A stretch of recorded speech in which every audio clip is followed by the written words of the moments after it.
председателе, почитувани колеги пратеници, почитуван заменик министер, денеска пред нас е предлог закон за задолжување на Република Македонија со закон кај Меѓународна банка за обнова и развој, Светска банка за проект на енергетска ефикасност во јавниот сектор. Денеска стара седница ново задолжување. Нови 25 милиони евра долг кои што се предвидуваат за граѓаните и имаат цел само да се зацкријат на еден дел од насловот на овој закон, односно енергетска ефикасност.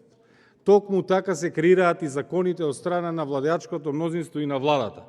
Ставате одреден наслов на законот што има, да кажеме, позитивно значење и може да се толкува на тај начин и при тоа можете да предвидите едно целосно задолжување. Ако го погледнете задолжувањето во Република Македонија, да направите споредба помеѓу буџетскиот дефицит и помеѓу стапката на раст предвидена за 2021 и тоа официјалните податоци на Министерството за финансии, јавниот долг е проектиран на 4,8 од бруто домашниот производ, додека стапката на раст е проектирана на 4,1%.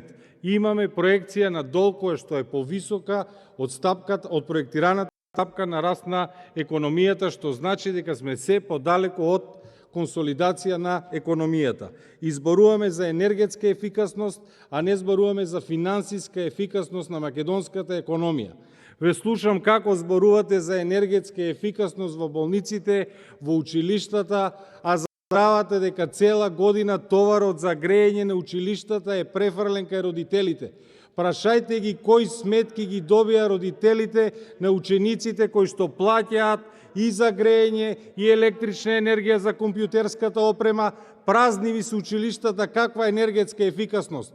Да не зборуваме дека немате вакцини, а луѓето ни се лечат во шатори.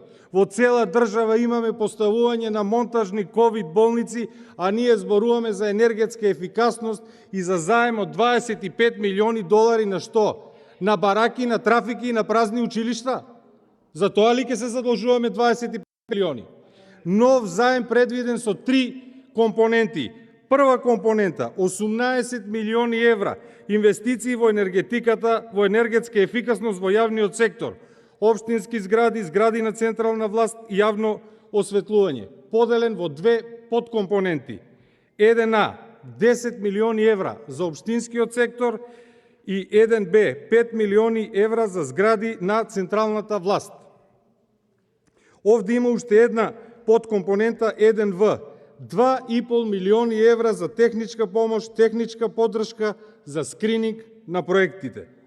Понатаму, втората компонента техничка поддршка за формирање на фонд за енергетска ефикасност. И со третата компонента се предвидуваат 5 милиони евра од овој заем кој што ќе биде почетен капитал на фонд за енергетска ефикасност. А погледнете за што ќе се трошат. Оперативни трошоци и маркетинг активности. Ке доаѓаме до енергетска ефикасност, ке се обидуваме да заштедуваме на електрична енергија и на енергенси, а ке трошиме милиони евра народни пари за маркетинг активности. Зошто? За да ја разбудиме свеста кај граѓаните. Подготовка на енергетски контроли, техничка ревизија, надзор и така натаму. Односно, само 18 милиони на некој начин ќе завршат во енергетска ефикасност, а останатите пари техничка поддршка, скрининг на проектите, маркетинг и така натаму. Иако овде имаше говорници кои што викаа дека се горди што се донесува ваков закон за енергетска ефикасност и се обидуваат да кажеме да дадат осврт на еколошкиот аспект на целиот закон, меѓутоа ајде да погледнеме што треба да направи Македонија ако сака да оствари енергетска ефикасност. Ако навистина сме искрени во нашите намери, погледнете ги податоците за 2019 за загуба на водата во Република Македонија кај јавните предпријатија. Од 229 милиони метри кубни испумпана вода, искористени се само 37%. Загубена и нефактурирана вода е 63%, што значи дека имаме буџетска загуба, и тоа според податоци од Државен завод за ревизија, од 10,6 милиони евра. Или 10 милиони евра 621.000. И тоа само за една година.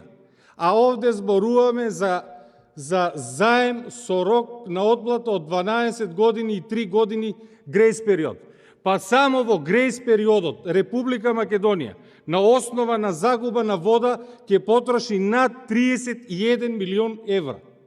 Значи, ако одиме со оваа динамика, за 12 години со оваа стапка на загуба на вода, ние ќе потрошиме 1,2 милиарди. Загубите на вода во општина Кочани, во јавното предпријатие, кои што плаќаат најскапа вода, се на 70%. Знаете ли колку јавни набавки имаат комуналното јавно предпријатие за СКАДА системот, токму за оној систем кој што се грижи за загубите на вода? Знаете колку јавни набавки имаат? Нула. Нула. Ниту една јавна набавка за надградба на тој систем. Загубите на вода дојдоа од 57%, наместо да ги намалиме, ние дојдовме до 70%. А да ве потсетам дека во Кочани водата се донесува по пат на електрични пумпи. Една месечна фактура на комуналното јавно предпријатие изнесува околу 50.000 евра. Ако имате 70% загуби, тоа се 35.000 евра кои што се загубени поради загубите на вода. Помножете го тоа по грејс периодот. Значи имате 35.000 евра месечно, значи годишно комуналното јавно предпријатие на основ на загуби на вода прави загуби од околу 400.000 евра.